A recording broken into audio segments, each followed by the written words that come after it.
ఇక అనసూయ గారి విషయానికి వస్తే ఇప్పుడు ఆమె వైపు కూడా కొందరు అటు కొందరు ఇటు నిలబడి ఫైట్ చేస్తున్నారు. నా డ్రెస్ నా ఇష్టం, నేను ఎలాగైనా తిరుగుతాను అనసూయ అంటున్నారు. మీరేమంటారు దానికి? ఇందాక మనం అంటున్నాం కదా మహాత్మా 2 రకాలు ఉన్నారండి. నాకు గౌరవం కావాలి, ఇట్లా కప్పుకోవటం ద్వారా గౌరవం వస్తుంది అనుకున్నవారు అలాగే ఉన్నారండి. దాన్నే సమర్థిస్తారు. నాకు ఇది కూడా గౌరవం, నేను ఇప్పుకోవటం వల్ల కడ్రాయి వేసుకుని తిరగటం వల్ల గౌరవం అనుకునేటోళ్ళు కూడా వాళ్ళు అలా ఉన్నారండి.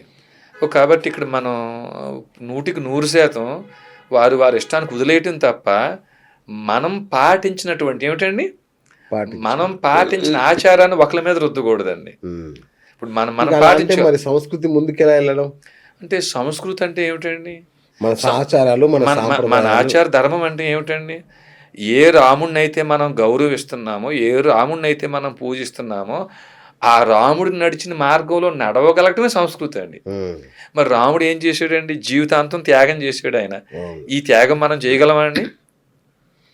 ఒక 4 సెంట్లు పొలం మనకేమైనా వాటర్ తక్కువ వస్తే అన్నగారి మీద తమ్ముడి మీద కేసు వేసేస్తాం. ఒక 4 అడుగులు తక్కువ వచ్చింది అనుకోండి, మనం ఒప్పుకోమండి. ఆయన జీవితాంతం త్యాగం చేశాడండి ఆయన. సత్యహరిశ్చంద్రుడు ఈ రోజుకి ఇన్ని యుగాలు అయిపోయినా మనం గుర్తుపెట్టుకున్నామంటే అండి, 6 స్వరములు వరరాగమని కోదండాన చేతబూని అంత శక్తి కలిగి విశ్వామిత్రుడిని నామమాత్రంతో విశ్వామిత్రుడిని సర్వనాశనం చేసేటువంటి శక్తి కలిగిన సత్యహరిశ్చంద్రుడు. ఏమిటండి, 14 భువనాలని ఏకీకృతం చేసేటువంటి ఆయుధాలు కలిగిన రామచంద్రమూర్తి. వారి కష్టాలనే ఓర్చుకుంటూ జీవితాంతం ప్రయాణం చేశారు.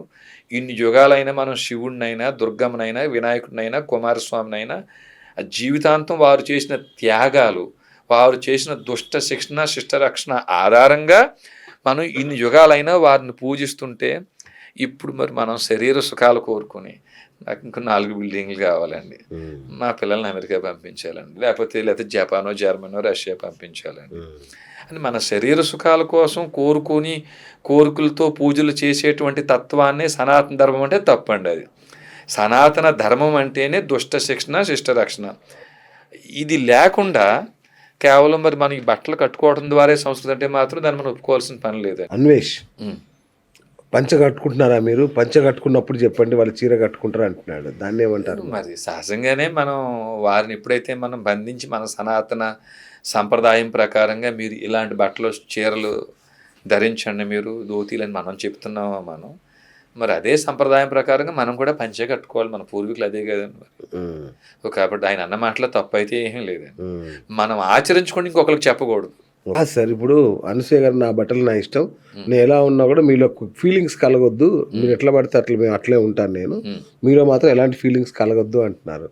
దీన్ని ఎట్లా మీరు సమర్థిస్తారు? సహజంగా స్వామి, బట్టలు చిన్న కురస బట్టలు ధరించడం వల్ల మాత్రమే ఈ మానభంగాలు జరుగుతున్నాయి, ఇలాంటి అఘాత్యాలు జరుగుతున్నాయి అనే మాట అబద్ధం. ఎందుకంటే 2-3 సంవత్సరాల పసిపిల్లల మీద, 2-3 నెలల పసిపిల్లల మీద కూడా ఇలాంటి మానభంగాలు అకృత్యాలు చూసాం, అవి జరిగినాయి. కాబట్టి బట్టల వల్ల జరుగుతుందనే మాట పూర్తిగా అబద్ధం. కొంత పర్సంటేజ్, కొంత శాతం ఉండొచ్చండి.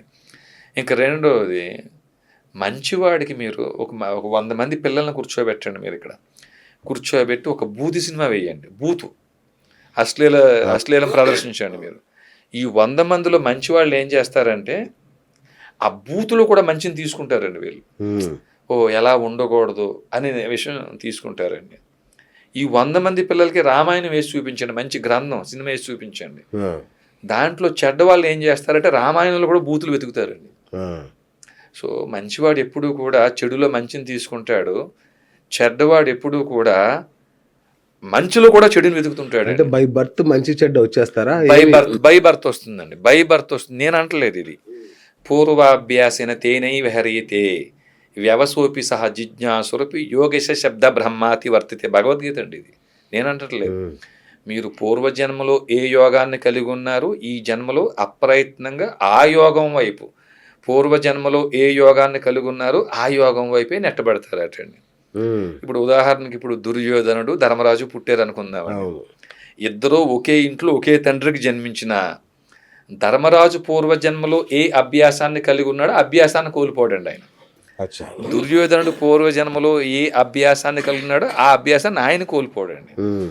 సో కాబట్టి మీరు సరిగ్గా పెంచలేదు పిల్లల్ని, గురువు సరిగ్గా విద్య నేర్పించలేదు, ఈ మాట అబద్ధం అండి.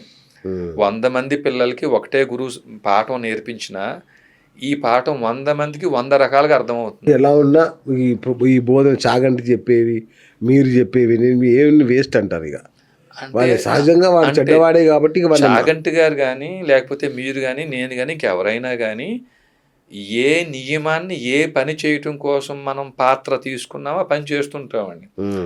అలాగే వినేటోళ్ళు కూడా మంచివారు దాంట్లో మంచిని తీసుకుంటారు, చెడ్డవారు చెడుని తీసుకెళ్తారండి. వారిది వేస్ట్ అని అంటలేదు, దాంట్లో కూడా మంచిని తీసుకునేవారు ఉంటారు. మంచివారు మాత్రమే మంచిని తీసుకుంటారు. స్వతహాగా చెడ్డ లక్షణం కలిగిన వారు చెప్పే బోధనల మంచిలో కూడా చెడే తీసుకుంటారండి వారు.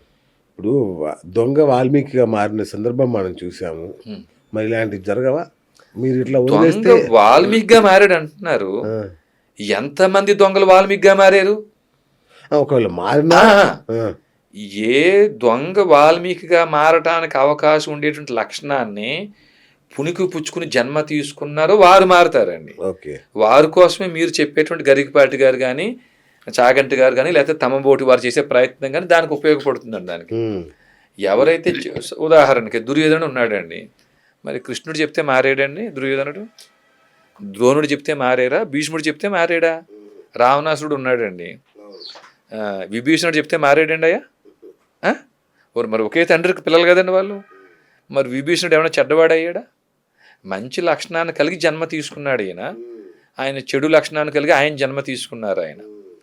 కాబట్టి ఇప్పుడు ఆ చెడ్డవారు మారతారు అనే లక్షణాన్ని కలిగి ఉన్నారు అనేది వారు పుట్టుకైతే వారు మారచ్చు. దుర్యోధనుడికి ఆ పుట్టుకలో లేడండి ఆయన. మరి దుర్యోధనుడు కూడా మంచివాడిగా మారాలి కదా. కృష్ణుడే స్వయంగా రాయబారానికి వెళ్తే ఎందుకు ఆయనలో మార్పు రాలేదు? హనుమంతుడు వెళ్ళాడండి బోధించడానికి. ఎవరికి? రావణాసురుడు బోధించడానికి. హనుమంతుడు అంటే ఎవరటండి? చదువులన్నీ తెలిసి శంకరాంశుడై సదయుడా సుఖ సంభవుడు మృక్క. ఆ చదువులన్నీ తెలిసిన శంకరుడు హంసే ఈ హనుమంతుడు అటండి.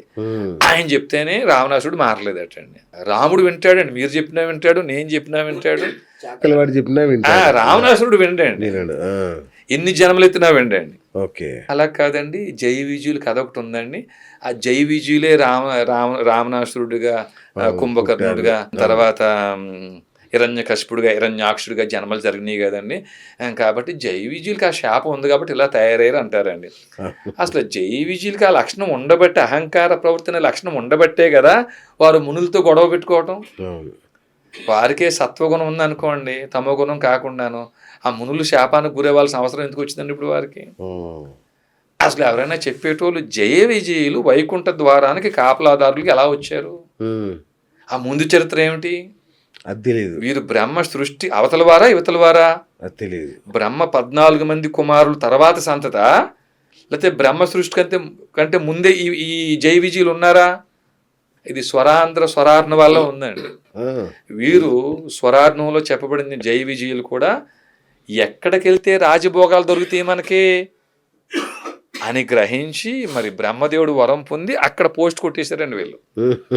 ఇప్పుడు నేను ఐపీఎస్ అయితే చక్కగా కొంచెం సుఖంగా బతకొచ్చు, ఒక జడ్జి అయితే సుఖంగా బతకొచ్చు, ఇవన్నీ కాదు ఒక మినిస్టర్ ఎమ్మెల్యే అయితే సుఖంగా బతకొచ్చు.